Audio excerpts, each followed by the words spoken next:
आज का आधुनिक विज्ञान परमात्मा को नहीं मानता, यहां तक कि आधुनिक विज्ञान आत्मा को भी नहीं मानता।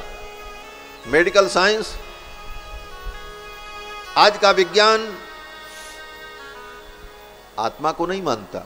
तो जब आत्मा ही को नहीं मानता तो परमात्मा को मानना तो बहुत दूर की बात है। आज का विज्ञान कहता है शरीर के अंदर आत्मा उत्मा नहीं होती।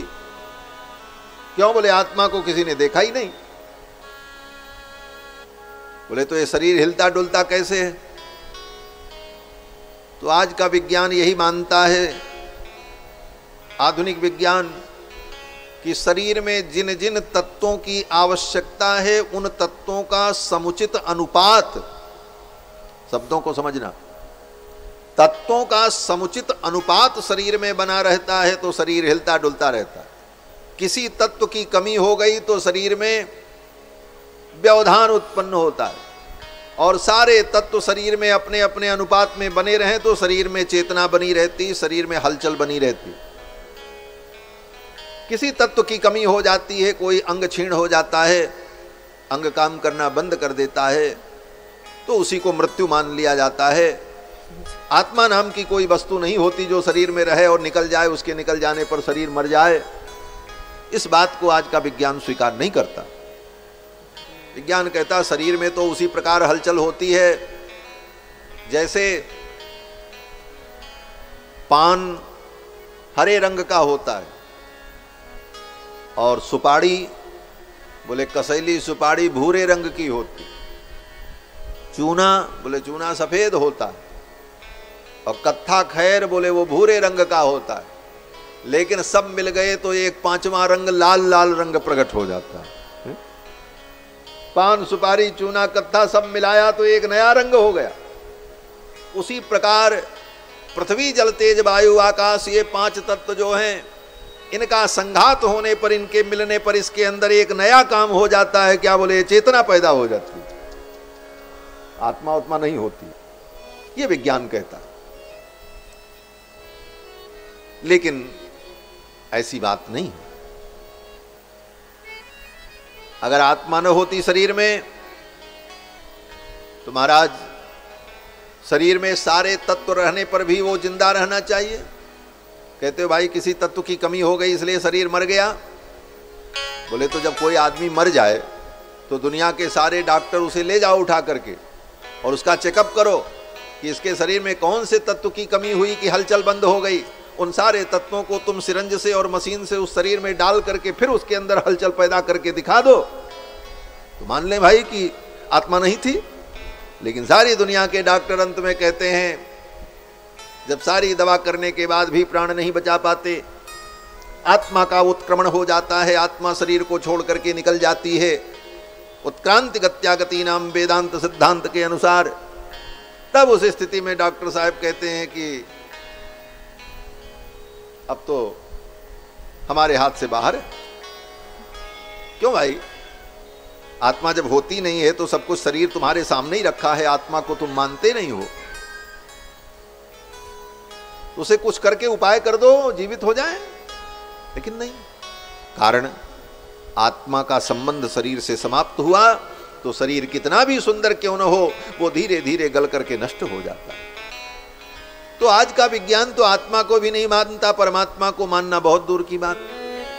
आज का विज्ञान कहता है संसार को किसी परमात्मा नाम की वस्तु ने नहीं बनाया।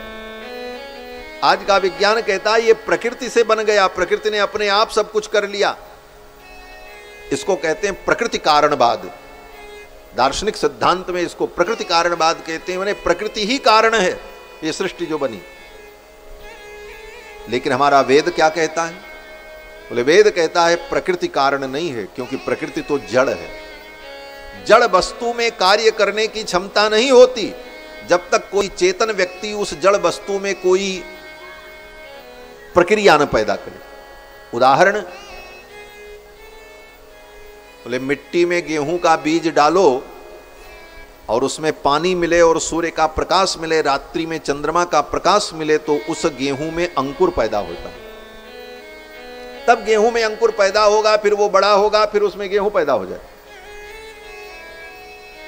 गेहूं भी है, कहां है? बोले आपके डेहरी में रखा है। गेहूं कहाँ है? बोले आपके घर की कोठी में रखा है। और खेत भी है। बोले कहाँ है? बोले खेत उतनी दूर है।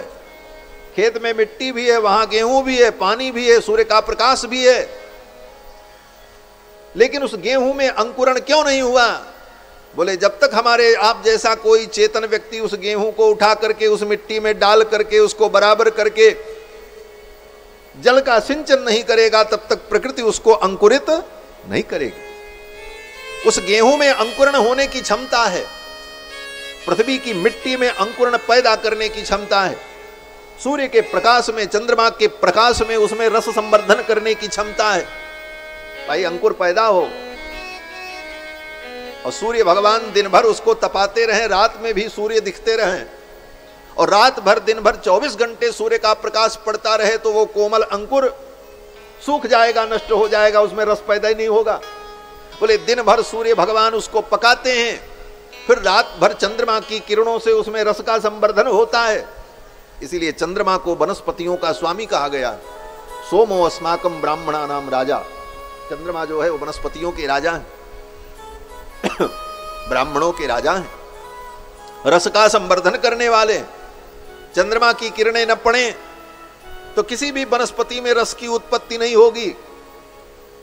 सूर्य भगवान सब सुखा करके खत्म कर दे। तो सूर्य का अपना उपयोग, चंद्रमा का अपना उपयोग, लेकिन ये सब होते हुए भी उसमें अंकुरण तब तक नहीं होता जब तक कोई व्यक्ति, हमारे आप जैसा चेतन व्यक्ति, उस गेहूं को ले जा करके खेत में बोए न। इतना करने के लिए हमारे आप जैसा चेतन व्यक्ति चाहिए। उसी प्रकार ये संसार पंच तत्व से बना, पृथ्वी जल तेज वायु आकाश से, प्रकृति तत्व से, लेकिन प्रकृति में अपने आप निर्माण की क्षमता नहीं होगी जब तक चेतन तत्व उसमें कुछ करे ना। और वो परम चेतन परमात्मा जब संकल्प करता है तब प्रकृति से सृष्टि का कार्य शुरू होता है। इसलिए परमात्मा ही सृष्टि का कारण है, प्रकृति कारण नहीं।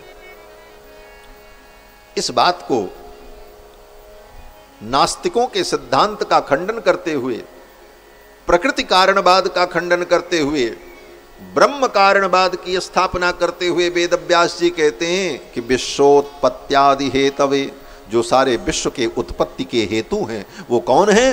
बोले वो भगवान है। ये सारा विश्व भगवान से प्रकट हुआ। इसी बात को वेदों में कहा गया। क्या कहा गया? बोले आनंदाध्येव खल्लिमानि भूतानि जायन्ते आनंदेन जातानि जीवन्ति। आनंदाध्येव खल्लिमानि भूतानि जायन्ते, उन आनंद तत्व परमात्मा से ही ये संपूर्ण भूत उत्पन्न हुआ, संपूर्ण सृष्टि उत्पन्न हुई। आनंदाध्येव खल्लिमानि भूतानि जायन्ते आनंदेन जातानि जीवन्ति।